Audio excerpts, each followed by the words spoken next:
মিলানোর আকাশে এখনও সূর্যোদয় হয়নি। চারিদিকে জমাট বাঁধা অন্ধকার। চারিদিকে জমাট বাঁধা অন্ধকার। শহর থেকে কয়েক ক্রোশ দূরের এই নিরবিচ্ছিন্ন ভূখণ্ডে প্রায়শই ঝিঝিপোকার ডাক শোনা যায়।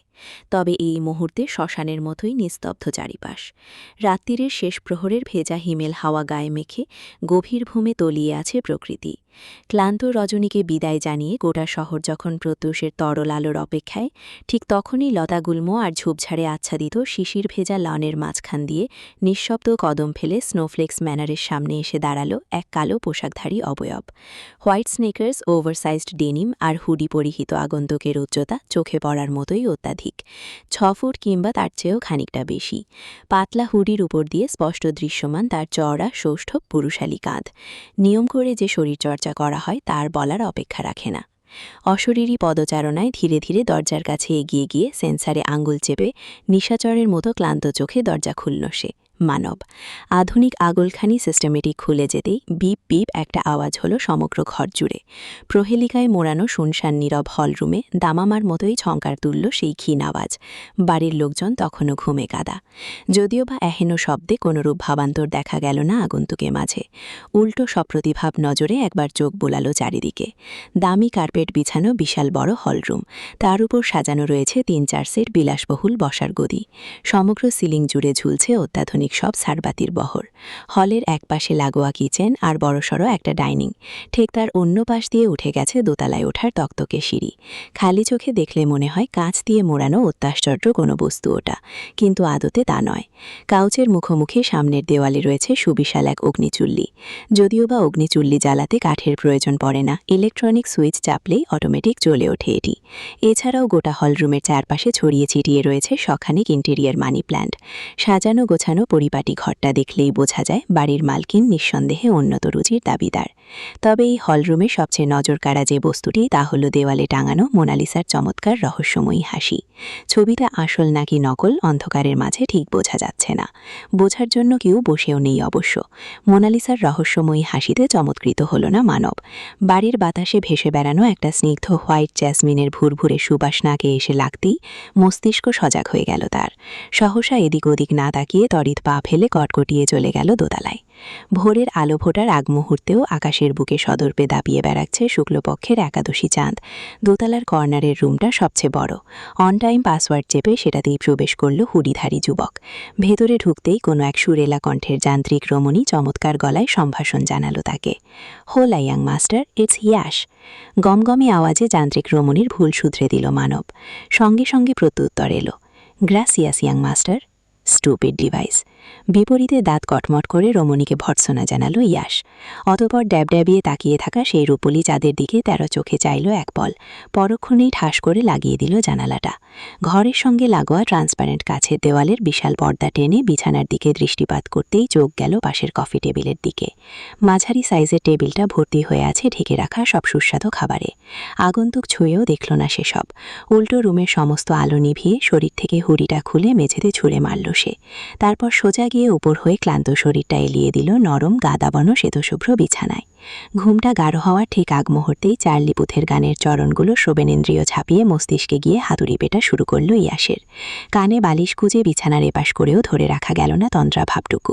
সহসা কয়েক মুহূর্ত নিস্তব্ধ থেকে গম্ভীর মুখে উঠে বসল ইয়াস। বাইরে তখন ঝলমল করছে প্রত্যুষের সোনারোদ।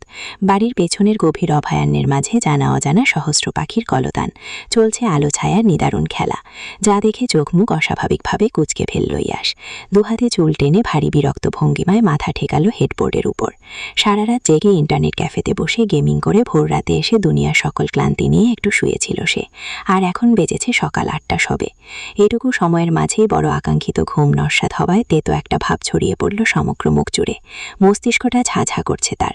অতর্কিত ক্রোধে তীক্ষ্ণ হয়ে উঠেছে ধারালো চোয়াল। গানের দ্বিতীয় চরণগুলো ফের কানে এসে বাজতেই বিছানা ছাড়ল ইয়াস। শরীরে পাতলা ডেমিন শার্ট চড়িয়ে ক্লজেট হাতড়িয়ে বের করে আনলো ধবধবে সাদা একটা হকি স্টিক।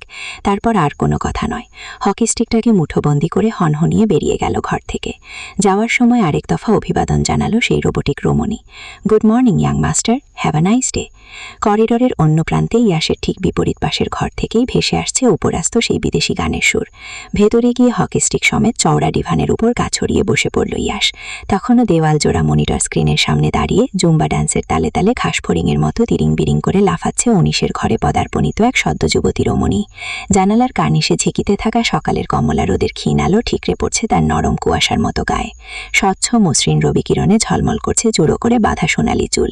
সামনের দিকের ব্যাংস্কার চুলগুলো অতি সন্তর্পণে কপালে লুটিয়ে আছে তার।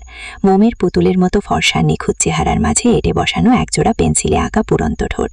তার চেয়েও আকর্ষণীয় ওই টানা টানা হরিণীর মতো গাঢ় নিগাভধু নয়ন, ঠিক যেন শিল্পীর তুলিতে আঁকা এক জীবন্ত পুতুল। গত কয়েক মিনিট যাবৎ ঠাই বসে নিঃশব্দে মেয়েটাকে পরখ করছিল ইয়াস।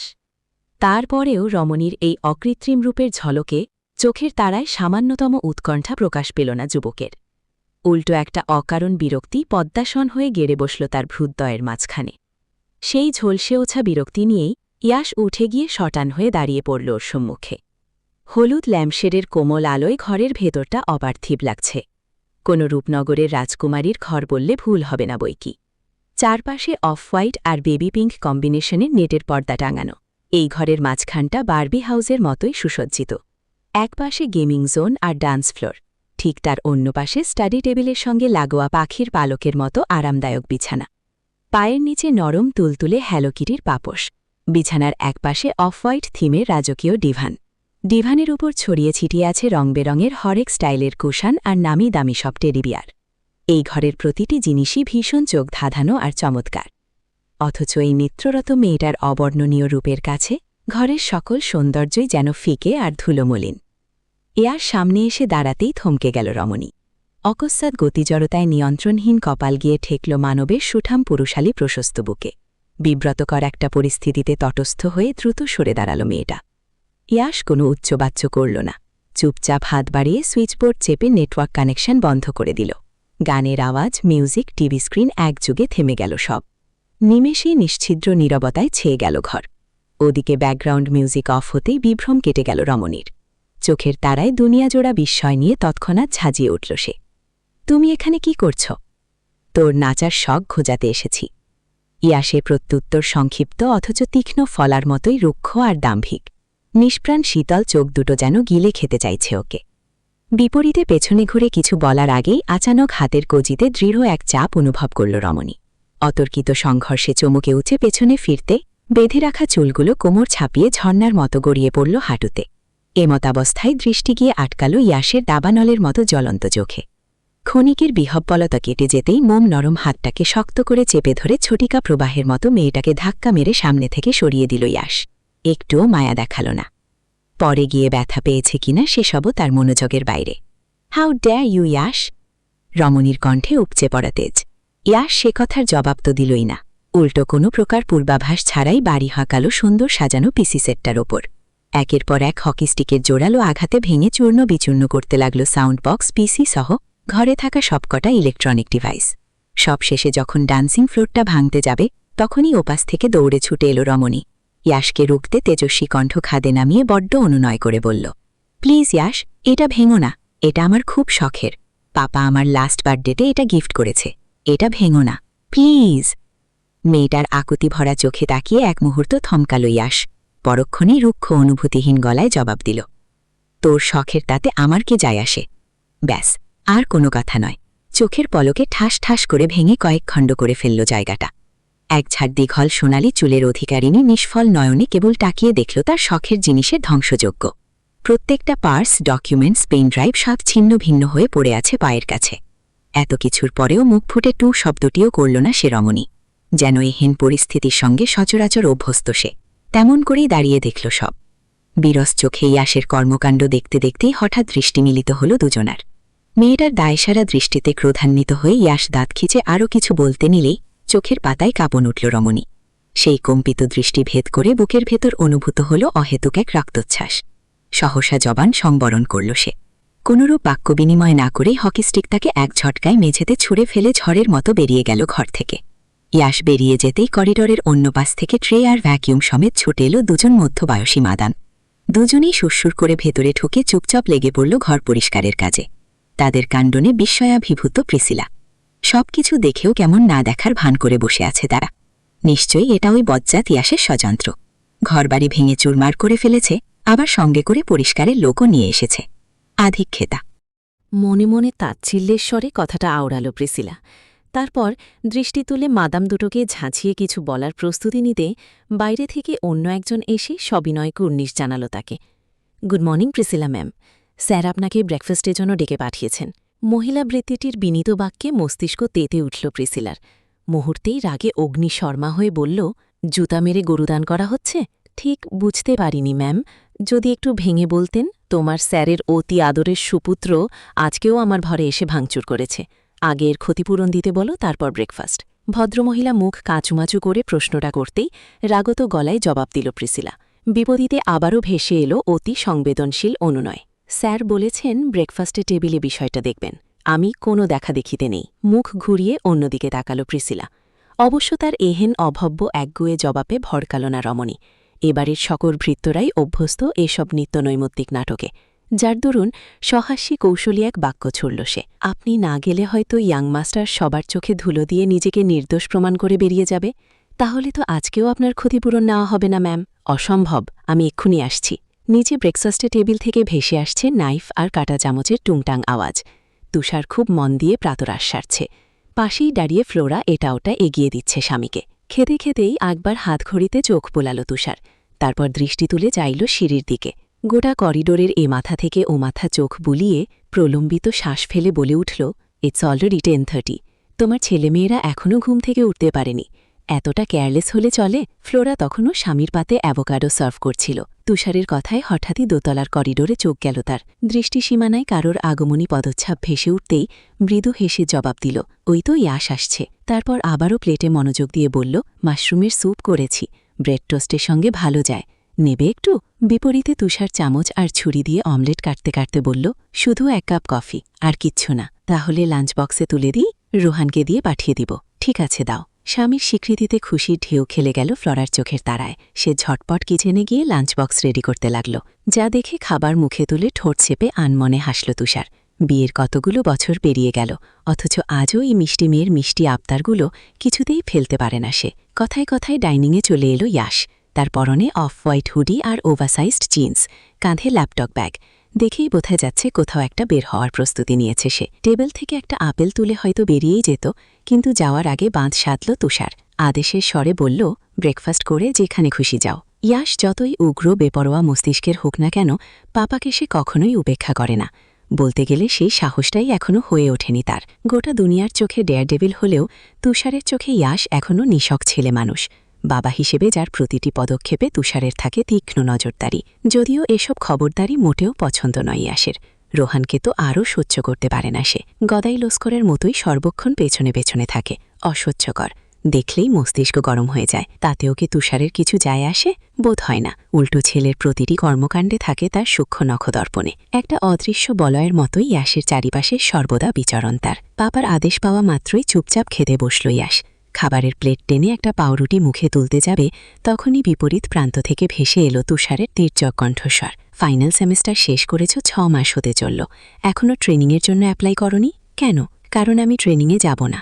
ইয়াসের একরোখা প্রত্যুত্তর। হোয়াই? তুষারের প্রশ্নের তোপে একটু দ্বিধায় পড়ে গেল স্বল্পভাষী গম্ভীর ছেলেটা। খানিকক্ষণ নিশ্চুপ বসে থেকে খাবার খেতে খেতে রাশভারী কণ্ঠে গুছিয়ে জবাব দিল, I want to enjoy my life, follow my passion and move forward. তোমার প্যাশন? সেটা কি? ইন্টারনেট ক্যাফেতে বসে গেমস খেলে বেড়ানো? পাপার কথায় আচানক দৃষ্টি তুলে চাইল ইয়াস।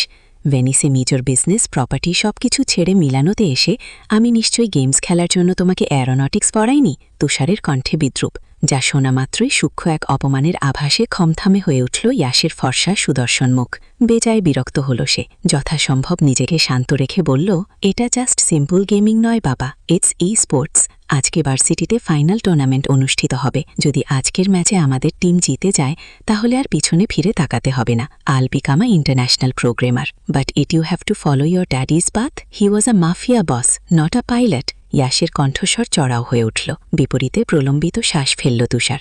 তৎপর হয়ে ছেলেকে কিছু বলবে, তক্ষুনি শিলি ভেঙে নেমে এলো প্রিসিলা। সকালের লেগিংস আর ট্যাঙ্কটপ বদলে একটা সুন্দর বেগুনি রঙের ছালোরওয়ালা ফ্রক পরেছে সে। মাথায় জড়িয়েছে একই রঙের হেয়ার ব্যান্ড। রেশমের মতো লম্বা সোনালি চুলগুলো ছড়িয়ে দিয়েছে পিঠের ওপর। সিঁড়ি ভেঙে এক প্রকার দৌড়ে দৌড়ে নামল সে। মেয়ের এহেন উড়নচণ্ডী স্বভাব মোটেই পছন্দ নয় ফ্লোরার। সহসা ডাইনিংয়ে আসা মাত্রই মেয়েকে কড়া কণ্ঠে শাসালো সে। এভাবে শব্দ করে হাঁটছ কেন? ম্যানার শিখুনি? আর চুল এভাবে খোলা রেখেছ কেন? এক্ষুনি বাঁধো। মায়ের কথা গায়ে মাখালো না প্রিসিলা। বাবার আদরের একমাত্র শাহজাদি সে। এত কথা শোনার সময় কোথায়? উল্টো থাপ থাপ করে হেঁটে গিয়ে দাঁড়ালো সে ইয়াসের নিকট। মেয়েটা কাছাকাছি আসতেই চোখ মুখ শক্ত করে ফেলল ইয়াস। কোনো এক অজ্ঞাত কারণে প্রিসিলাকে একদমই সহ্য করতে পারে না ইয়াস। প্রথম প্রথম ছেলে মানুষই বাচ্চামি এসব ভেবে এড়িয়ে গেলেও ধীরে ধীরে তুষার আর ফ্লোরার আস্কারায় বিগড়ে যেতে থাকে সে। যত বড় হচ্ছিল ততই যেন বাড়ছিল তার ক্ষোভ, রাগ সবকিছু। মেয়েটা যেন ওর দু চোখের বিষ। তিল থেকে তাল খসলেই থাটিয়ে চর বসিয়ে দেয় ওর গালে। এই জীবনে প্রিসিলা বাবা মায়ের হাতেও এত মার খায়নি যত মার ইয়াসের হাতে খেয়েছে। বয়স বাড়ার সাথে সাথে ক্রমশ জটিল হয়েছে তাদের সম্পর্ক। এখন ভুল করেও যদি দুজন একসঙ্গে বাড়িতে থাকো, সেদিন ছোটখাটো এক রণক্ষেত্রে পরিণত হয় স্নোফ্লেক্স ম্যানার। প্রিসিলার শরীর থেকে ভেসে আসা বডি ওয়াশের মিষ্টি সুঘ্রাণটা নাকে লাগতেই হাতে থাকা কাটা চামচটা সশব্দে স্যান্ডউইচের উপর গেঁথে ফেলল ইয়াস। চোয়ালের বেশি শক্ত করে চিবিয়ে চিবিয়ে বলল, কি চাই? ইয়াসের কণ্ঠে ক্রোধের উষ্মা। সেই স্ফুলিঙ্গের মতো চড়াও মস্তিষ্কে খানিকটা ঘি ঢেলে দিতেই তার প্লেটের পাশে বাজারের ফর্দের মতো একটা লম্বা কাগজ রাখল প্রিসিলা। মুখে বলল, এতে আমার গত এক সপ্তাহের সকল ক্ষতিপূরণের আর্থিক বিবরণী দেওয়া আছে। দয়া করে ক্ষতিপূরণটা দিয়ে যাবেন। বাড়ির স্বঘোষিত ইয়াং মাস্টারকে অতি সূক্ষ্ম এক খোঁচা দিয়ে সরে দাঁড়ালো সে। বিপরীতে ইয়াসর কথায় পাত্তা তো দিলই না, উল্টো কাগজের ফর্দাটাকে আঙুলের টোকায় সীমানা ছাড়িয়ে বাইরে ছুড়ে মারল। তার এহেন কাণ্ডে প্রিসিলা দাঁত খেঁচিয়ে উঠল। বিরক্তিতে চিরবির করতে করতে তুষারকে উদ্দেশ্য করে বলল, দেখলে বাবা, তোমার ছেলের কাণ্ড দেখলে? কতটা উগ্র হয়েছে সে। প্রিসিলার কথা শেষ হতেই ফ্লোরা চোখ পাকালো মেয়েকে। শাসিয়ে উঠে বলল, কতবার শিখিয়েছি ভাইয়াকে রেসপেক্ট করবে? ভাইয়াইয়া। মুখ ভেঙিয়ে শব্দটা উচ্চারণ করল প্রিসিলা। ওদিকে সবার মাঝে থেকেও নিশ্চুপ যন্ত্রমানব। হাজারটা অন্যায় করলেও ছেলের ভুল ত্রুটির ব্যাপারে বড্ড উদাসীন সে। অবশ্য বিষয়টা বরাবরই জ্ঞাত প্রিসিলা। ছোটবেলা থেকেই দেখে এসেছে ইয়াসের কোনো ভুলই কখনো চোখে পড়ে না তার বাবার। উল্টো ইয়াস কোনো কিছুতে অসন্তুষ্ট হলে প্রিসিলাকে দিয়ে বারবার সরি বলানো হয়। ভাবখানা এমন যে সে এখানকার মুকুটবিহীন যুবরাজ। ওয়েল, ইয়াস যদি যুবরাজ হয়ে থাকে তাহলে প্রিসিলাও তো এই বাড়ির একমাত্র শাহজাদি। কই, তাকে নিয়ে তো এমন আহামরি আহ্লাদ করে না কেউ। সামনাসামনি খুব আত্মবিশ্বাসী ভাব ধরে থাকলেও এইসব আকাশকুসুম ভাবনায় বুকের ভেতরটা ভার হয়ে আসে প্রিসিলার। অব্যক্ত অভিমানে চোখের কোলে চিকচিক করে ওঠে এক ফোঁটা টলমলে নোনা জল। মন গহীনে বাবা মাকে ঘিরে জন্ম নেয় শত সহস্র অভিযোগ। বাবা, গ্র্যাজুয়েশন শেষ, এবার আমি মুভ করতে চাই। ডাইনিং টেবিলে কিছুক্ষণ ধরে বিরাজমান থমথমে নৈশব্দটা আচমকা ভেঙে গেল। ইয়াসের কথায় চোখ তুলে চাইল তুষার। কফির কাপে ধীরে সুস্থে সিপ নিয়ে বলল, আমি শুনেছি তুমি আলপাইন এরিয়াতে একটি লাক্সারিয়াস ট্রি হাউস কিনেছ? ইয়েস বাবা। তুষারের তীর্যক প্রশ্নের জবাবটা খুব আত্মবিশ্বাসের সঙ্গে দিল ইয়াস। বিপরীতে সাবলীল গলায় প্রত্যুত্তর করল যন্ত্রমানব, বেশ তো, ভ্যাকেশনে গিয়ে বেরিয়ে এসো, দরকার পড়লে আমরাও যাব। আজকাল একটা ভ্যাকেশনের খুব প্রয়োজন অনুভব করছি। ওটা কোনো ট্যুরিস্ট স্পট নয় বাবা, that is a alpine forest, আর আমি সেখানে পার্মানেন্টলি শিফট করতে চাই। ইয়াসের কথা শেষ কি অক্ষর নিশ্চুপে বসে রইল তুষার। পর মুহূর্তে ভেসে এলো তার অসন্তোষ বিজড়িত কণ্ঠস্বর। হঠাৎ এমন বনে বাদারে থাকা শখ হলো কেন তোমার? শখ হবে না আবার? ওটাই তো তার আসল জায়গা। গেছো হনুমান একটা। পাশ থেকে মিনমিনে গলায় রসিয়ে রসিয়ে কথাগুলো বলল প্রিসিলা। তৎক্ষণাৎ ওর দিকে অগ্নিদৃষ্টি নিক্ষেপ করল ইয়াস। তুষার সামনে না থাকলে হয়তো এক্ষুনি চড়িয়ে লাল করে দিত ওর ফর্সা গাল দুটো। অন্তত চোখের দৃষ্টি তো তাই বলছে। ইয়াসের রক্তিম চোখের দিকে চেয়ে ফাটা বেরুনের মতো চুপসে গেল প্রিসিলা। তড়িঘড়ি করে মন দিল সে খাবার প্লেটে। পরপরই কানে ভেসে এলো ইয়াসের গম্ভীর কণ্ঠস্বর, আই এম অ্যাডাল্ট বাবা, I can live wherever I want. ছেলের সুরক্ষার ব্যাপারে সর্বদা সচেষ্ট থাকা তুষারের কপালে জড়ো হল চিন্তার বলিরেখা। গত কয়েক মাস ধরেই ইয়াস বাড়ি থেকে মুভ করতে চাইছে। ছেলে মেয়ে বড় হলে প্রয়োজনের তাগিদে বাড়ি ছেড়ে অন্যত্র থাকবে, এটা খুব স্বাভাবিক। তবু এই সিদ্ধান্তের বেলায় বরাবরই হীনমন্যতায় ভোগে যন্ত্রমানব। তার পেছনে যথোপযুক্ত কারণ রয়েছে অবশ্য। সেই কারণটাই এবার ইয়াসের সামনে তুলে ধরল তুষার। তুমি ভাবছ তুমি একা থাকতে পারবে, কারণ তুমি অ্যাডাল্ট। অথচ প্রত্যেকবার তোমার ঘটানো ক্রিমিনাল রেকর্ডগুলো গায়েব করতে যত ধরনের হ্যাসেলে পড়তে হয়, সব আমার। করোনা গায়েব। কথাটা শোনা মাত্রই তীক্ষ্ণ দৃষ্টিতে ছেলের দিকে তাকাল তুষার। ইয়াসও তাকিয়ে আছে একইভাবে, তার চোখে অগ্নিস্ফুলিঙ্গের মতো তেজ। I can carry my own personality papa. কি দরকার শুধু শুধু রেকর্ডগুলো গায়েব করার? Are you sure? তুষারের শীতল কণ্ঠে নীরব হুঁশিয়ার, তাতেও বিন্দুমাত্র পরোয়া করল না ইয়াশ। উল্টো পাপার দিকে খানিকটা ঝুঁকে প্রবল আত্মবিশ্বাস নিয়ে জবাব দিল, 100%। রুক্ষস্বরে কথাটা বলি সশব্দে চেয়ার ছেড়ে উঠে দাঁড়াল ইয়াশ। ফ্লোরার পানে নিভে আসা দৃষ্টি দিয়ে বলল, অ্যাম ডান মাম্মা। তড়িঘড়ি করে ছেলেকে বাদ ছাদল ফ্লোরা। উতলা হয়ে বলল, সে কি ব্যাটা, কিছুই তো খাওনি তুমি। মায়ের কথা শুনে নিঃশব্দে ঠোঁট বাঁকাল প্রিসিলা। বিরক্তির স্বরে বিড়বিড়াল, আধিক্ষেতা। ইয়াশ সেসব দেখেও দেখল না, নিস্পৃহ ভঙ্গিতে হাতে থাকা ব্ল্যাক বেল্ট ঘড়িটায় একবল চোখ বোলাল সে। তারপর খুব তাড়া দেখিয়ে বলল, it's already time, I have to leave mamma. বলেই আর কোনো দিকে তাকাল না সে। কাঁধের ব্যাগটা নিয়ে সোজা চলে গেল গেট ধরে। ইয়াশ পেরিয়ে যেতেই ফোঁস করে নিঃশ্বাস ছাড়ল ফ্লোরা। তুষারের দিকে তাকিয়ে মন মরা হয়ে বলল, প্রিসির জন্যই বোধহয় বাড়ি থেকে চলে যেতে চায় ছেলেটা। এখন কি করা যায় বলো তো? মায়ের কথা শোনা মাত্রই ফনা তোলা সাপের মতো ফোঁস করে উঠল প্রিসিলা। ঝাঝালো গলায় বলল, তোমার ছেলের মুড সুইংয়ের জন্য সবসময় আমাকে দায়ী করা বন্ধ করো মাম্মা, নয়তো আমিও বাড়ি থেকে চলে যাব। রেখে মেঘে হয়তো মাকে আরও কিছু বলত প্রিসিলা, তার আগেই ওকে থামিয়ে দিল তুষার। প্রসিদ্ধ গলায় বলল, মায়ের সঙ্গে এভাবে কথা বলো না, শি ইজ মাই ফরএভার লাভ। পাপার নিষেধাজ্ঞায় কিছুটা সংযত হল প্রিসিলা। অভিমানে ঠোঁট ফুলে আছে তার, নাকের ডগা টুকটুকে লাল। মেয়ের অভিমানী মুখের দিকে চেয়ে প্রলম্বিত শ্বাস ফেলল তুষার। এমনিতে খুব একটা হাসে না সে, তবে নিজের আদরের শেহজাদির বেলায় সদা হাস্যোজ্জ্বল তার মুখ। এবারও তার ব্যতিক্রম হল না। মেয়েকে উদ্দেশ্য করে একটা আদর মাখা হাসি উপহার দিল সে। দুচোখের তারায় পৃথিবীর সবটুকু আহ্লাদ নিয়ে বলল, it's a right princess, Prissy is always right. তাহলে ইয়াশ কেন সবসময় এমন করে আমার সঙ্গে? বাবার আদর মাখা সম্বোধনে মেকি আত্মবিশ্বাসের দেওয়ালটা ঝরঝরিয়ে ভেঙে গেল প্রিসিলার। অভিমানে এবার কেঁদেই ফেলল মেয়েটা। ইয়াসের প্রসঙ্গ আসতেই ফের গম্ভীর হয়ে গেল তুষারের মুখ। ছেলের ব্যাপারটা সম্পূর্ণ এড়িয়ে গিয়ে তরল গলায় মেয়েকে বলল, আজ কলেজ থেকে তাড়াতাড়ি ফিরবে প্রিন্সেস, রোহান তোমাকে পিক করবে। কিন্তু আজকে কি আছে, স্পেশাল কিছু নাকি? প্রশ্নটা করতে গিয়ে প্রিসিলার চোখে মুখে উচ্ছ্বাসে ঢেউ খেলে গেল। তুষার আর কিছুই বলল না। প্রশ্নের জবাবটা ফ্লোরাই দিল তাকে। তোমার বাবার আমেরিকান ক্লায়েন্ট মিস্টার হেনরি এবং তার ছেলে রিকার্ডো মিলানে এসেছেন। আজ সন্ধ্যায় আমাদের বাড়িতে ভিজিট করতে আসবেন ওনারা। ওই জন্য ছোটখাটো একটা প্রোগ্রামের আয়োজন করা হয়েছে। মায়ের কথার বিপরীতে প্রিসিলা একটু অপ্রসন্ন গলায় বলল, ওনারা আসবেন ভালো কথা, কিন্তু আমাকে কেন থাকতে বলছো? Of course you have to cooperate them. পাপার কথায় প্রিসিলার খুশিতে আত্মহারা চেহারাখানি মুহূর্তেই ফ্যাকাশে বর্ণ ধারণ করল। আষাঢ়ের মতো আধার ঘনাল দুচোখে। মায়ের পানে অবিশ্বাস্য দৃষ্টিপাত করে বলল, মাম্মা আবারও? মেয়েকে আশ্বস্ত করে ফ্লোরা বেশ নমনীয় গলায় বলল, অনেক দিন ধরেই তো কথা চলছে। তাছাড়া ওনারা কত দূর থেকে আসবেন, এতটুকু কনসিডার তো তোমাকে করতেই হবে। কোনো কিছু হওয়া না হওয়াটা তো পরের ব্যাপার। এবারে চেয়ার ছেড়ে উঠে দাঁড়াল প্রিসিলা। ফর্সা গোলাপ তুলতুলে গালের উপর মুক্ত দানার মতো টুপটুপ গড়িয়ে পড়ছে অশ্রুজল। সেটুকু হাতের পিঠে মুছতে মুছতেই বাইরের দিকে পা বাড়াল মেয়েটা। যেতে যেতেই মা বাবাকে শুনিয়ে স্বগতোক্তি করল সে, it's all about Yash Yuvan. শুধুমাত্র ইয়াশের জন্যই আমাকে এত দূরে পাঠিয়ে দিতে চাও তোমরা। প্রিসিলা কাঁদতে কাঁদতে বেরিয়ে গেলে রোহানের নাম্বারে ডায়াল করল তুষার। ওপাশ থেকে কল রিসিভ করতেই ধ্বনিত হল তার রাশভারী কণ্ঠের আদেশ, my princess is on her way, always keep her safe. ওদিকে মেয়ের যাওয়ার পানে এক দৃষ্টে তাকিয়ে থাকতে থাকতে তপ্ত জলে ভরে উঠল ফ্লোরার চোখের কোটর। অতর্কিতে ফুঁপিয়ে উঠল সে। ফ্লোরাকে কাঁদতে দেখে ভেতর ভেতর হকচকাল তুষার, অথচ নিরুত্তাপ স্বরে জিজ্ঞেস করল, তুমি কেন কাঁদছ? তোমাকে তো আর কোথাও পাঠাচ্ছি না। স্বামীর কথার পাছে বেঁচে উঠল ফ্লোরা, অস্ত্ররুদ্ধ স্বরে আওড়ালো, চুপ করো তুমি বাসান লোক। মেয়েটা আমার সবে 19-এ পা গিয়েছে। এখনই এভাবে বিয়ে দিলে ওর ভবিষ্যৎ কি হবে? আমার মেয়ের ভবিষ্যৎ আমাকেই ভাবতে দাও। তুষারের এক রোখা প্রত্যুত্তর। তাই বলে এভাবে? তুমি ভালো করেই জানো ইয়াশ প্রিসিলাকে আমাদের সঙ্গে মানতে পারে না। মানতে না পারার সেই ক্ষুদ্র ছেলে মানুষই ঈর্ষাটুকু এখন বড়সড় ক্ষোভে পরিণত হয়েছে। আর আমি কখনোই চাইব না সেটা বাস্ট হোক। তাহলে ইয়াশকে দূরে সরিয়ে দাও, ও তো যথেষ্ট ম্যাচিওর। সম্ভব নয়, তুষারের কাটকাট জবাব। বিপরীতে ফ্লোরা বলল, ঠিক আছে, তবে প্রিসিকে ডর্মে পাঠিয়ে দাও। তুষারের জাওয়াদের মেয়ে কখনো ডর্মে থাকবে না। তুষারের উত্তর শুনে পুরোপুরি ভেঙে পড়ল ফ্লোরা। ত্যক্ত গলায় বলল, এই সমস্যার আর কি কোনো সমাধান নেই? এবারে চেয়ার ছেড়ে ফ্লোরার নিকটে এগিয়ে এলো তুষার। আলতো হাতে ওর সর্পিল সোনালি চুলগুলো কানের পেছনে গুজে দিয়ে চোখের কোলে জমে থাকা সবটুকু জল ঠোঁট দিয়ে শুষে নিল সে।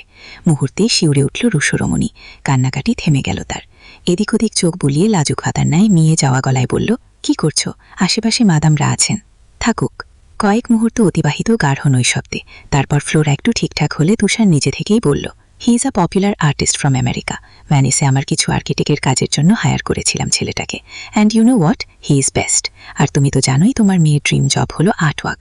ও যদি জানতে পারে ওর ফেভারিট আর্টিস্ট ওর লাইফ পার্টনার হতে চলেছে, তাহলে ব্যাপারটা কেমন হবে বুঝতে পারছো? বুঝেছি, আন্তঃস্বরের শব্দটা উচ্চারণ করল ফ্লোরা। বিপরীতে ওকে বুকে এনে ফেলল তুষার। প্রেয়সীর সোনালি চুলের ভাঁজে আবেশিত আঙ্গুল বুলিয়ে দিয়ে বলল, একটু ভরসা রাখো জান, I will make the best decision for my girl. শীতের ঘ্রাণ বুকে নিয়ে ধরণীতে দাপিয়ে বেড়াচ্ছে অক্টোবর। ক্যালেন্ডারের পাতায় বিশুদ্ধতম মাস। বাংলায় মাস দিন হিসেব করলে এখন মধ্য শরৎকাল। পুরো বছর ঘুরে এই অক্টোবরে এসে অদ্ভুত রঙিন হয়ে ওঠে পৃথিবী। এক প্রকার ঈষদুষ্ণ হিমেল স্নিগ্ধ হাওয়া সর্বক্ষণ আদর বুলিয়ে যায় শরীরে। সূর্য তেজ ম্লান হয়ে আসে। শীতাকাঙ্ক্ষায় উন্মুখ হয়ে থাকা প্রকৃতি তখন আরও রঙিন, আরও অপরূপ রূপে সাজে। প্রকৃতির অম্লান রূপে বিভোর হয়ে কলেজের ক্যাম্পাস ধরে নিঃশব্দে হাঁটছিল প্রিসিলা। পায়ের তলায় কোমল গালিচার মতো বিছিয়ে আছে লাল, কমলা আর হলুদাভ রঙের শুকনো ম্যাপল পাতার বহর। ঈশ্বর প্রদত্ত এই অপরূপ সুন্দর চিত্রকর্মকে বায়ে মারাতে বড্ড কষ্টই হচ্ছিল তার। তাই তো ক্লাসের সময় শেষ হয়ে যাওয়া সত্ত্বেও পা টিপে টিপে অতি সন্তর্পণে এগোচ্ছে সে। প্রিসিলা শৈল্পিক মনের মানুষ। শিল্পের অবমাননা সে কখনোই করে না, হোক তা মানুষের তৈরি কিংবা ঈশ্বরের। ঠিক তখনই পিছন থেকে কারুর ছুটে আসার শব্দে বিভ্রম কেটে গেল প্রিসিলার। সংবিত ফিরে পেতেই ঘাড় ফিরিয়ে দেখল সমবয়সী একটা অচেনা কোকড়া চুলের শ্যামবরণ মেয়ে কাঁধে ব্যাগ ঝুলিয়ে হন্তদন্ত হয়ে ছুটে আসছে ওর দিকে। প্রিসিলা থেমে যেতেই হাত নাড়িয়ে ইশারা করল মেয়েটা, হেই দ্যার। এবারে পুরোপুরি ঘুরে দাঁড়ালো প্রিসিলা। স্পষ্ট ইংরেজিতে অ্যাকসেন্টে বলল, হাই। মেয়েটা কাছাকাছি এসেই থমকে গেল। ছুটতে গিয়ে নিঃশ্বাস ভারী হয়ে উঠেছে তার। প্রিসিলার চোখে কৌতূহলের জোয়ার। মেয়েটাকে দেখা মাত্রই বলে সে উঠল, আই ইউ ফ্রেশার। প্রিসিলার মুখোমুখি দাঁড়িয়ে হাঁপাতে হাঁপাতে জোরে জোরে মাথা নাড়ালো সেই ভিনদেশি আগন্তুক। একগাল হেসে জবাব দিল, হোলা, I am Nova from zoology department. Last উইকে এই কলেজে ট্রান্সফার হয়েছি। And you, are you Spanish? নোভার প্রশ্নের পিঠে উল্টো প্রশ্ন করে বসল প্রিসিলা। এবারও হ্যাঁ সূচক মাথা নাড়ালো মেয়েটা। বিপরীতে এক চিলতে তরল হাসি ফেরত দিল প্রিসিলা। সেই হাসির ঢেউয়ে ফর্সা গালের মধ্যেখানে মিষ্টি দুটো টোল উদয় হলো তার, যার সৌন্দর্যে বিমত্ত হয়ে আনমনেই একটা মন্ত্রমুগ্ধকর শব্দ ছিটকে বেরিয়ে এলো নোভার মুখ থেকে, wow. Myself Priscilla, Priscilla Jawad from fine arts. এতক্ষণে নিজের সম্বন্ধে মুখ খুলল প্রিসিলা। নোভা হেসে ফেলে বলল, are you Russian? No, I am not. তাহলে? এবার দুজনেই পায়ে পায়ে মিলিয়ে ক্যাম্পাস ধরে মূল ভবনের দিকে এগিয়ে যেতে লাগলো ওরা। হাঁটতে হাঁটতেই উদাসীন গলায় বলতে লাগলো Priscilla, actually I am a mixed baby. আমার বাবারও same condition, dad from Russia আর মম বাংলাদেশ, আর আমার মম রাশিয়ান আর বাবা was mixed, that's why I am mixedy. প্রিসিলার জন্ম ইতিহাস শুনে না হেসে পারল না নোভা। সপ্রশংস গলায় বলল, সো ইন্টারেস্টিং, এই জন্যই তুমি এত অদ্ভুত সুন্দর। নোভার কথায় প্রিসিলা ওর দিকে উপহাসের দৃষ্টিপাত করলে মেয়েটা জোর গলায় বলল, সত্যি বলছি, ক্যাম্পাসে পা রাখা মাত্রই তোমায় দেখে চোখ আটকে গেল আমার। সূর্যের নরম আলোয় ম্যাপেল গাছের নিচে দাঁড়িয়ে তুমি জাস্ট ঝলমল করছিলে। সো সুইট অফ ইট। প্রসন্ন হেসে নোভাকে অভিবাদন জানাল প্রিসিলা।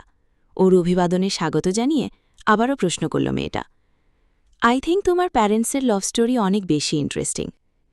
নোভার কথা শুনে প্রিসিলা একটু আনমনা হয়ে গেল।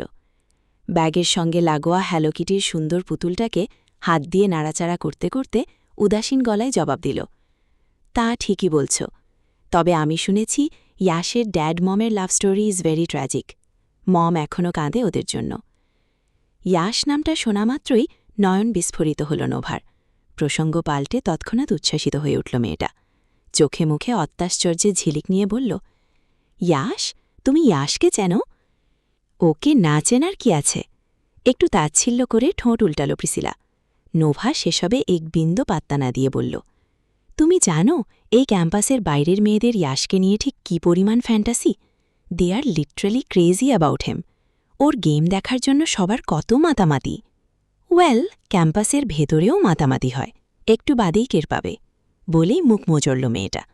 বিপরীতে নোভা উদ্বেলিত হয়ে আওড়াল, after all he is a college হার্টথ্রোব।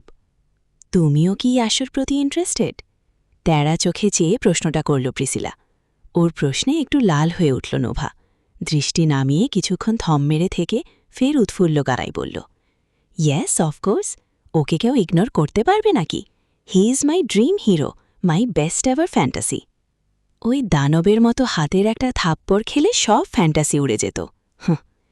কথাটা বিড়বিড়িয়ে আওড়াল প্রিসিলা। পরপরই ধ্বনি হল, আজ তো ম্যাচ আছে তোমার হিরোর, দেখতে যাবে না?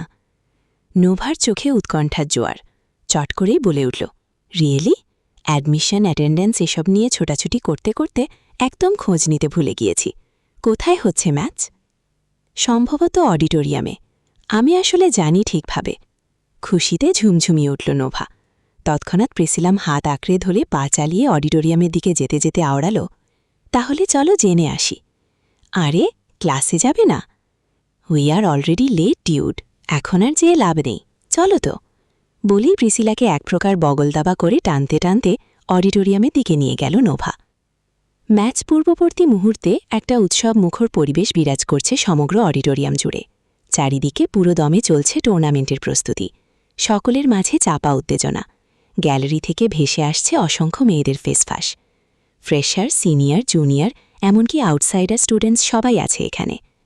দলে দলে জড়ো হয়েছে তারা ম্যাচ দেখার উদ্দেশ্যে। মানুষের ভিড়ভাট্টা ঠেলেই অবশেষে ব্যাকস্টেজে পৌঁছাল ওরা। এখানে তেমন ভিড় নেই। আইটি ম্যানেজমেন্ট টিম আপাতত টেকনিক্যাল সিস্টেমগুলো ঠিকঠাক করছে। তাদের মধ্যে দু-একজন সিনিয়রও রয়েছে। ওরা দুজন হঠাৎ ভেতরে ঢুকতেই কক্ষে উপস্থিত সবগুলো চোখ গিয়ে স্থির হল ওদের দিকে। একযুগে এতগুলো দৃষ্টির মুখে পড়ে শঙ্কিত হল প্রিসিলা। আড়ষ্টতায় জড়সড় হয়ে চারিদিকে চোখ বোলাল কাউকে খোঁজার উদ্দেশ্যে। ঠিক তখনই পাশ থেকে প্রশ্ন ছুড়ল নোভা, কাউকে খুঁজছ?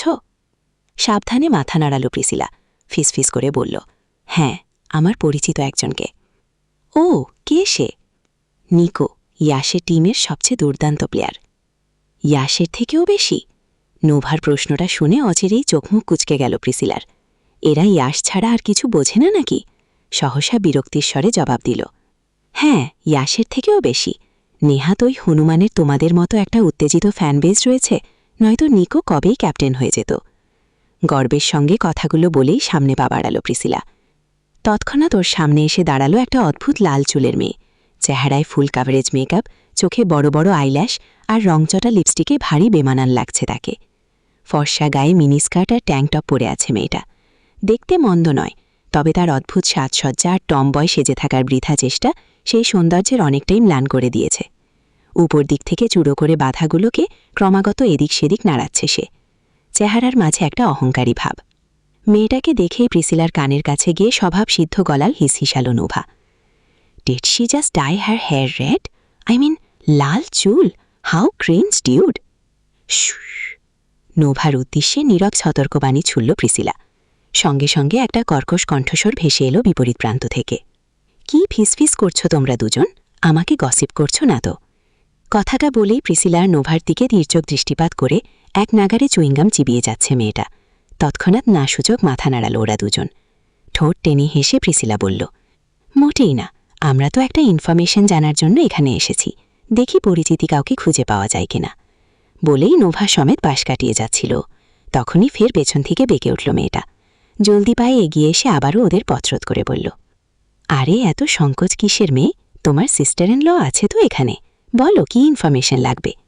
ওর কথায় মুখে একটা অহেতুক বিরক্তিভাব ফুটে উঠল প্রিসিলার। দাঁত কিরমিরিয়ে স্বগতোক্তি করে আওড়াল, ভ্যাত্তেরি, এটারই ভয় পেয়েছিলাম এতক্ষণ। প্রিসিলার টানসে মুখের দিকে ক্ষীণ দৃষ্টিতে চেয়ে আবারও খুব আহ্লাদ করে ডেকে উঠল মেয়েটা, কি হয়েছে সিস্টার ইন ল? তুমি কি কোনো কারণে আপসেট? বিপরীতে প্রিসিলা কিছু বলতে যাবে তার আগে দুঃখের স্বরে প্রলাপ আওড়াতে লাগল মেয়েটা। জানো, আমিও না আপসেট খুব। সকাল থেকে দেখি না ওকে। জানোই তো, ক্যাম্পাসে এসে ওকে না দেখলে একদমই মুড ভালো থাকে না আমার। একটু আগেও দুইটাকে পিটিয়ে হসপিটালে পাঠিয়েছি, এখনও সারাটা দিন পড়ে আছে। ওকে না দেখা অবধি আমার মুড সম্ভবত ভালো হবে না, তাই ঝামেলা হই হট্টগোল থেকে দূরে দূরেই আছি, নয়তো দেখা যাবে বিরক্ত হয়ে একটা মার্ডার ফার্ডার করে ফেলব। তার কথা শুনে মুখখানি চুপসে এইটুকুনি হয়ে গেল নোভার। শুষ্ক ঢোক গিলল সে। প্রিসিলার কাছে গিয়ে বিড়বিড়াল, বলে কি এই মেয়েটা? সে কথার উত্তর না দিয়েই সামনে দাঁড়িয়ে এক নাগারে চুইংগাম চিবোতে থাকা মেয়েটাকে উদ্দেশ্য করে শক্ত বাক্য ছুড়ল প্রিসিলা। দেখো রোজ, ইয়াশ আর আমি এক বাড়িতে থাকলেও ইয়াশ আমার ভাই নয়, তাই দয়া করে আমার কাছ থেকে ওর খবরাখবর নিতে এসো না। আর হ্যাঁ, সিস্টার ইন ল ডেকে ডেকে আমাকে এভাবে এক্সট্রা কেয়ার দেখানোরও কিছুও নেই। I am enough confident about my own personality. কারোর অযথা হেল্প আসলে আমার খুব একটা প্রয়োজন নেই। কড়া গলায় কথাগুলো বলে সামনে পা বাড়াতেই ওর কাঁধের উপর জোরালো হাত রেখে বাধাগ্রস্ত করল কেউ। হঠাৎ গতিরোধ হয়েই থমকে গেল প্রিসিলা। পাশ ফিরে আগুন চোখে তাকাতেই ওর জ্বলন্ত চোখে দৃষ্টি ফেলল রোজ। ঠোঁটে একটা মেকি হাসি ঝুলিয়ে দাঁতে দাঁত পিষে বলল, তুমি স্বীকার করো কিংবা না করো, ইয়াশ যেহেতু আমার জানে মন, তুমি আমার beloved sister in law, so আমার দেওয়া এক্সট্রা কেয়ারটুকু তোমাকে সবসময়ই নিতে হবে। কথাগুলো হেসে হেসে বললেও প্রতিটি শব্দে ছিল নীরব হুঁশিয়ার। ওদিকে রোজের কাণ্ডে ভরকে গেল নোভা। নিচু গলায় প্রিসিলাকে উদ্দেশ্য করে বলল, চলো এখান থেকে, ম্যাচ দেখতে হবে না। কোনরূপ প্রত্যুত্তর করল না প্রিসিলা। একটা জোরালো ঝটকায় নিজের বাহু ছাড়িয়ে নিল রোজের হাত থেকে। তারপর ওর মুখের সামনে মধ্যমা আঙুল তুলে তাচ্ছিল্যে স্বরে বলল, ফাক ইউ। বিপরীতে রোজ কিছু বলার ফুরসত পেল না আর। তার আগেই সিনিয়রদের মধ্যে থেকে এগিয়ে এলো একজন। ছেলেটার মাথা ভর্তি একঝাড় ক্যাটকেটে লাল চুল, হ্যারেতে ক্যাটেতে হিজিবিজি সব ট্যাটু, কানে দুল, চেহারা একটা অদ্ভুত শুষ্কতা। লালাপ চোখতেটো দেখলেই বোঝা যায় খুব বাজেভাবে নেশাগ্রস্ত সে। আগন্তুক ছেলেটাও রোজের মতোই মুখ নাড়িয়ে চুইংগাম চিবিয়ে যাচ্ছে এক নাগারে। ছেলেটাকে আপাদমস্তক পরখ করে নোভা আবারও নিচু গলায় প্রশ্ন করল প্রিসিলাকে, এই মালটা আবার কে? রোজের ভাই জ্যাকব, এই ক্যাম্পাসের পাতিমাস্তান। ওর দাপটেই রোজ এত উগ্র। ও মাই গড, তাহলে তো আমাদের এক্ষুনি কেটে পড়া উচিত প্রিসি। এতক্ষণ দুজনেই আকারে ইঙ্গিতে কথা বলছিল ওরা দুজন। নোভার বিচলিত চেহারা দেখে এবার একটু ঠোঁট টিপে হাসল প্রিসিলা। চোখ মেরে বলল, চিল নোভা, এই গর্ধবটা এমনিতেও আমাকে কিছু করবে না, because he is in love with me. কি বলছ কি? নোভার দুটো চোখ বিস্ফোরিত হয়ে উঠল। এক্ষুনি না আবার চিল্লিয়ে ওঠে। সহসা চোখের ইশারায় ওকে রিল্যাক্স হতে বলল প্রিসিলা। জানালো, ইয়েস ইটস ট্রু।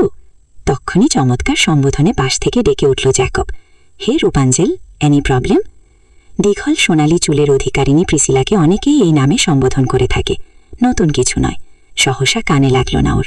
ওদিকে প্রিসিলা কিছু বলার আগেই খ্যাপাটে বাঘিনীর মতো গর্জে উঠল Rose, Rapunzel my foot, she is a beach.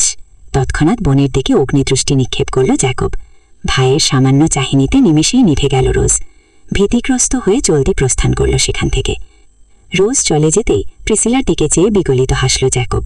ঠান্ডা গলায় বলল, ও একটু উগ্র জানোই তো, don't take her word to heart. তপ্ত শ্বাস ফেলল প্রিসিলা। চিবিয়ে চিবিয়ে জবাব দিল, তোমাদের দু ভাই বোনের কারোর কথাই আমি কেয়ার করি না, সাচ অ্যান ইডিয়ট। কিছু বললে? জ্যাকবের প্রশ্নে সংবিত ফেলল প্রিসিলা। জোরপূর্বক হেসে জবাব দিল, কই না তো। প্রিসিলার সেই টোল পড়া হাসিতে বুকের ভেতর চিনচিনে এক ব্যথার জোয়ার বয়ে গেল জ্যাকবের। সে নিষ্প্রভ চেয়ে দেখল সেই হাসিটুকু। তার ওই নেশাগ্রস্ত চাহনিতে অস্বস্তিতে কাটা গেল প্রিসিলা।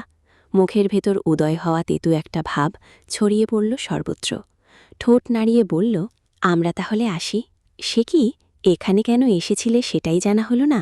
না না, তেমন কিছু নয়, প্লিজ বলো, আমি শুনতে চাই। জ্যাকবের তোড়জোড় দেখে হঠাৎ করেই একটা শয়তানি বুদ্ধির উদয় হল প্রিসিলার মনে। ইয়াসের ওপর জমানো এত বছরের ক্ষোভ সব ফুলে ফেপে উঠল যেন। যার জন্য ঘরে বাইরে কোথাও শান্তি নেই, তাকে তো একটা শিক্ষা দিতেই হয়। সেই ভেবেই ভেতর ভেতর পৈশাচিক তৃপ্তি পেল মেয়েটা। পরক্ষণেই চোখে মুখে অসহায় ভাবাবেগ লেপে আওড়াল, সত্যিই শুনতে চান? বলে দেখোই না একবার। রূপাঞ্জলের আদেশ সর্বদা স্বীয়ধার্য। জ্যাকবের কণ্ঠে আত্মবিশ্বাস। প্রিসিলা মিনমিনিয়ে বলল, এই আশাজ আমার সঙ্গে খুব খারাপ করেছে। আমার রুমের সব কিছু ভেঙে ফেলেছে। পাপা মাম্মা কেউ ওকে কিছু বলে না। সেই সুযোগে আমার সঙ্গে সারাক্ষণ দুর্ব্যবহার করে। গায়েও হাত তোলে জানেন। প্রিসিলার কথা শুনে রাগে লাল হয়ে গেল জ্যাকব। কণ্ঠে ক্ষোভ নিয়ে বলল, কি ইয়াস এমন করে বাড়িতে? তোমার মতো একটা ফুলের গায়ে হাত তোলার অপরাধে ওর তো শাস্তি হওয়া দরকার। ছেলেপেলে নিয়ে একচোট ধোলাই দিব কি না বলো? না না, সেসবের দরকার নেই। ওই লম্ব হনুমানের এক থাপ্পড়েই আপনার মাথা ঘুরে যাবে, চোখে জোনাকি দেখতে শুরু করবেন। মাঝে মধ্যে খাই তো জানি। এর চেয়ে ভালো হয় ওকে অন্যভাবে শায়েস্তা করলে। কিভাবে? একটু কাছে আসুন, কানে কানে বলছি। প্রিসিলার কথায় খুশিতে গদগদ হয়ে ওর দিকে কান বাড়িয়ে দিল জ্যাকব। প্রিসিলা একটু ইতস্তত হয়েই ফিসফিসিয়ে প্ল্যান বলল নিজের। তা শুনে শয়তানি হাসি হাসল ছেলেটা। পরক্ষণেই কিছুটা ভীত সন্ত্রস্ত হয়ে সতর্ক গলায় বলল, যদি ধরা পড়ে যাই? আরে কিভাবে ধরা পড়বেন? ব্যাকস্টেজে কি আর সিসি ক্যামেরা থাকে? তারপরেও ইয়াস খুব ধূর্ত প্রকৃতির, ধরা পড়লে ও আমাকে ছাড়বে না। জ্যাকবের সিদ্ধান্তহীনতায় বিরক্ত হয়ে প্রিসিলা নিজের ব্রহ্মাস্ত্র কাজে লাগাল এবার। চোখে মুখে মলিন অভিব্যক্তি টেনে ঠোঁট দুটো গোলাকৃতির বানিয়ে নিচু গলায় বলল, আমি তো ভেবেছিলাম আজকের প্ল্যানটা সাকসেসফুল হলে হলিডেতে আপনার সঙ্গে ডেটে যাব, অথচ আমার জন্য এইটুকু করতে পারবেন না আপনি। ডেটের প্রসঙ্গটা ছিল জ্যাকবের কাছে মেঘ না চাইতে বৃষ্টিমতো। যে মেয়ে কখনো ভালো করে ফিরেও দেখেনি, সে নাকি ডেটে যাবে ওর সঙ্গে। অধরা জিনিস হাতে পাওয়ার আনন্দে আত্মহারা হয়ে উঠল অন্তর। উচ্ছ্বাসিত হয়ে বলল, সত্যি বলছো ডেটে যাবে আমার সঙ্গে? যদি প্ল্যান সাকসেসফুল হয়? বিপরীতে কঠিন এক শর্ত জুড়ে দিল প্রিসিলা। জ্যাকব গমগমে আওয়াজে জবাব দিল, ঠিক আছে, ডিল ফাইনাল। অ্যামিউজমেন্ট পার্কে দেখা হচ্ছে নেক্সট সানডে। এত কনফিডেন্স? Over confidence. বলেই প্ল্যান মাফিক নিজের কাজে ফিরে গেল জ্যাকব। ওদিকে পরিস্থিতি আজ করতে পেরে পাতলা কাগজের মতো সাদা হয়ে গেল নোভার মুখ। মেয়েটা তৎক্ষণাৎ শঙ্কিত হয়ে সতর্ক করল প্রিসিলাকে, আই থিঙ্ক এটা খুব খারাপ হবে প্রিসি, একেবারে জঘন্য একটা প্ল্যান। হোক, কাটা দিয়েই কাটা তুলব আমি। প্রিসিলার কণ্ঠে আত্মবিশ্বাস। নোভা আবারও অস্থির হয়ে বলল, এই কাজের ফল তোমার জন্য খারাপ কিছু বয়ে আনতে পারে, কেন বুঝতে চাইছ না? প্রিসিলা আর কথা বাড়াল না, মনে মনে খুব জিদ নিয়ে আওড়াল, রিভেঞ্জ নেওয়ার সময় হয়েছে এতদিনে। Yash Yuvan will be paid for it. বাক্যটা শেষ করে লম্বা চুলগুলো হাত দিয়ে সরিয়ে চট করেই ঘুরল চলে যাওয়ার উদ্দেশ্যে। সঙ্গে সঙ্গে চুলগুলো আছড়ে পড়ল ওদের পেছনে দাঁড়িয়ে থাকা আগন্তুকের মুখের ওপর। চিরচেনা একটা সুঘ্রাণ নাসারন্ধ্রে পৌঁছতেই চোখ মুখ কুঁচকে ফেলল ইয়াশ। পরপরই সোনালো চুলগুলো এসে পড়ল তার মুখের ওপর। ঝোড়ো হাওয়ার মতো চুলের ঝাপটায় চোখটা একটু খুঁজে যেতেই পাশ থেকে জার্সি পরিহিত আরেকজন সুদর্শন যুবক এসে বলল, আর ইউ ওকে ব্রো? সে কথার জবাব দিল না ইয়াশ, উল্টো চোয়ালের বেশি শক্ত করে নিষ্প্রাণ ধারালো দৃষ্টিতে তাকিয়ে রইল প্রিসিলার পানে। এ যেন ইয়াশ নয়, স্বয়ং মাফিয়া বস এরি শিউভান। মুখ ফিরিয়ে অকস্মাৎ এই শীতল চোখ দুটো দেখে ভরকে গিয়েছে প্রিসিলা। ঘটনার আকস্মিকতায় থতমত খেয়ে ও নিজেও স্তম্ভিত হয়ে রইল কিয়ৎক্ষণ। একটু বাদেই দুজনার মাঝে বিরাজমান থমথমে নৈশব্দ ভাঙল পাশে থাকা সেই সুদর্শন। প্রিসিলা, তুমি এখানে? নমিত মস্তক খানিকটা উঁচু করল প্রিসিলা, আর চোখে একপল ইয়াশকে পরখ করে দৃষ্টি ঘোরাল সে। পাশের ছেলেটার দিকে চেয়ে জোরপূর্বক হেসে বলল, আসলে আপনাদেরকেই চিয়ার আপ করতে এসেছিলাম নিকো। স্বভাবসুলভ হাসল নিকো। প্রিসির মাথায় হাত বুলিয়ে স্নেহের স্বরে বলল, so sweet of it baby. নিকোর মুখে বেবি সম্বোধনটা খুব অপছন্দ করে প্রিসিলা। শুনলেই মনে হয় নিকো তাকে স্রেফ একটা বাচ্চা ভাবে, বন্ধুর ছোট বোন হিসেবে স্নেহ করে সবসময়। কিন্তু প্রিসিলার মন গহীনে চলমান অনুভূতির জলস্রোত বিপরীতমুখী। নিকোর সামনে থাকলে সব কিছু এলোমেলো লাগে, তার কথাও গুলিয়ে যায়। ভুলভাল কাজগুলো সবসময় নিকোর সামনেই কেন হয় কে জানে। এবারও পরিস্থিতি জটিল। প্রিসিলার চিবুক গিয়ে গলায় ঠেকেছে। ফলস্বরূপ তালগাছের মতো শটান দাঁড়িয়ে থাকা ইয়াশের চওড়া বক্ষদেশ ব্যতীত আর কিছুই দেখা যাচ্ছে না আপাতত। একটু আগের বলা কথাগুলো ইয়াশের কর্ণগোচর হয়েছে কিনা সেই ভেবেই আপাতত বুক ধুকপুক করছে তার। ক্ষণিকের মাঝেই ভয়ে ভয়ে দৃষ্টি তুলে আবারও তাকালো ইয়াশের দিকে। চোখ তুলতেই প্রখর জ্বলন্ত দৃষ্টির সঙ্গে মিলন ঘটে গেল ভীত চাহনির। সঙ্গে সঙ্গে আবারও চোখ নামিয়ে দিল প্রিসিলা। এক মুহূর্তের জন্য মনে হলো ছেলেটার চোখ দুটো ভারী মনোহর, তবে দৃষ্টির প্রখরতা অতিশয় রুক্ষ আর তেজালো। তাকালেই বুকের পাঁজর বিদ্ধ হয়। Get out. অবশেষে নিস্তব্ধতা ভেঙে মুখ খুলল ইয়াশ, আর খোলার সাথে সাথেই বিস্ফোরণ। ইয়াশের হঠাৎ ছোড়া বাক্যে অসতর্কতায় ধরফরিয়ে উঠল প্রিসিলা। অপ্রস্তুত দৃষ্টি গিয়ে ঠেকল তার ঠোঁটের নিচের তিলের উপর। সঙ্গে সঙ্গে আবারও কথার পুনরাবৃত্তি করল ইয়াশ, এবার একটু কঠিন গলায়, গেট আউট। অন্য সময় হলে হয়তো সেভাবে গ্রাহ্য করত না, কিন্তু এই মুহূর্তে নিকোর সামনে দাঁড়িয়ে কথাটা যেন সমগ্র মস্তিষ্ক জুড়ে আলোড়ন তুলল প্রিসিলার। মুহূর্তেই অপমানে থমথমে হয়ে গেল তার মুখ। ইয়াশের রুক্ষ আওয়াজের বিপরীতে ঝাঁঝিয়ে উঠে কিছু বলবে তার আগেই বাদ সাধল নিকো। ইয়াশকে এক প্রকার শাসিয়ে উঠে কড়া গলায় বলল, আর ইউ ইনসেন ব্রো? বোনের সঙ্গে কেউ এভাবে কথা বলে? ও আমার বোন নয়। আচ্ছা, তাহলে ও কি? নিকোর প্রশ্নটা অপ্রত্যাশিত ছিল। ইয়াশ কি না কি বলে ফেলবে সেই ভেবেই কুকড়ে গিয়েছিল প্রিসিলা। ছেলেটার মুখে লাগাম নেই একদম, না জানি আবার নিকোর সামনেই অপমান করে বসে। ব্যাপারটা ভাবতে গিয়ে গুম হয়ে রইল প্রিসিলা। ঠিক তখনই কানে ভেসে এলো পুরুষালী রুক্ষ আওয়াজ, হাউসমেট বলতে পারিস, আমরা এক বাড়িতেই থাকি, but we are not that close. ডাটিয়াল স্বরে জবাব দিয়ে হনহনিয়ে সামনের দিকে এগিয়ে গেল ইয়াশ। ঘাড় তেরা একটা। ইয়াশকে উদ্দেশ্য করে স্বগতোক্তিতে কথাটা বলেই প্রিসিলা আর নোভার দিকে মনোনিবেশ করল নিকো। তরল গলায় জানতে চাইল, আর ইউ ওকে? এখন ঠিকঠাক। মৃদু হেসে বাধ্য মেয়ের মতো দুদিকে মাথা নাড়ালো প্রিসিলা। নিকো সামনে আছে মানেই চারিদিকে লক্ষ্য তারার মেলা। জরাজীর্ণ এই পৃথিবী যেন রংধনুর মতো রঙিন। চারিদিকে একটা শুকশুক হাওয়া। ঠিক না হয়ে যাবে কোথায়ও। নিকোর হাতে দুটো কোল্ড ড্রিঙ্কের ক্যান ছিল, যার একটা ইয়াশের। সেটাই আপাতত এগিয়ে দিল প্রিসিলাকে। অন্য হাতে যেটা ছিল সেটার ক্যানটা খোলা। সহসা একটু ইতস্ততভাবেই এগিয়ে ধরল নোভার দিকে। মেয়েটার দিকে পূর্ণ দৃষ্টিপাত করে প্রসিদ্ধ গলায় বলল, জাস্ট ক্যানটাই খুলেছি, এখনও চুমুক দিইনি, নিঃসন্দেহে নিতে পারেন। প্রসন্ন হাসল নোভা। খুব সাবলীলভাবে কোল্ড ড্রিঙ্কসটা গ্রহণ করে নমনীয় স্বরে জবাব দিল, সমস্যা নেই দিন, চুমুক দিলেও সমস্যা নেই। নিকোর মুখ ফসকে কথাটা বেরোতেই চোখ তুলে চাইল নোভা। লম্বা চওড়া সৌম্যকান্ত চেহারা ছেলেটার, ঝিলের জলের মতো স্বচ্ছতার দৃষ্টি, অথচ চাহনিতে ভর করেছে অপার মুগ্ধতা। আচ্ছা, কিসের সৌন্দর্যে এমন মন্ত্রমুগ্ধ হয়ে আছে তার দুনয়ন? মোহাচ্ছন্ন ওই টলটলে জলের মতো চোখ দুটোতে চেয়ে থাকতে থাকতেই অকস্মাৎ প্রশ্নটা জাগল নোভার মনে। অডিটোরিয়ামের বিস্তৃত গ্যালারি জুড়ে মানুষের কিচকিচ, সবাই বসে আছে প্লেকার্ড আর লাইটস্টিক হাতে নিয়ে। আজকে ফাইনাল ম্যাচ, পরপর 200-র অধিক দলকে হারিয়ে সর্বশেষ যে দুটো দল টিকে থেকেছে তারাই খেলবে আজ। Daredevil versus ocean heart. প্রতিটি দলে 6 জন করে মেম্বার আর একজন ক্যাপ্টেন রয়েছে। এরা তুখোড় প্রোগ্রামার, রোবটের চেয়েও দ্রুত চলে তাদের আঙুল। এক একজনের দক্ষতায় রীতিমতো ঝোর বয়ে যায় কিবোর্ডের উপর, যদিও সবটাই দীর্ঘ তপস্যার ফল। চারিদিকে উৎসুক জনতার প্রতীক্ষার অবসান ঘটিয়ে অবশেষে একে একে স্টেজে এসে উপস্থিত হলো দুই দলের গেমাররা। তারা আসতেই গ্যালারির ঝকঝকে বাতিটা একটু ফিকে হয়ে গেল। ধীরে ধীরে বিশাল স্ক্রিন জুড়ে ভেসে উঠল ম্যাপের ইমেজ। উচ্চ পাহাড়, ঘন জঙ্গল আর খোলা আকাশ। অডিটোরিয়ামে উপস্থিত সকলে নড়চড়ে বসল এবার, মনোযোগ বিশাল পর্দায় নিবদ্ধ। খেলোয়াড়রা এগিয়ে গিয়ে নিজেদের স্টেশনে বসল।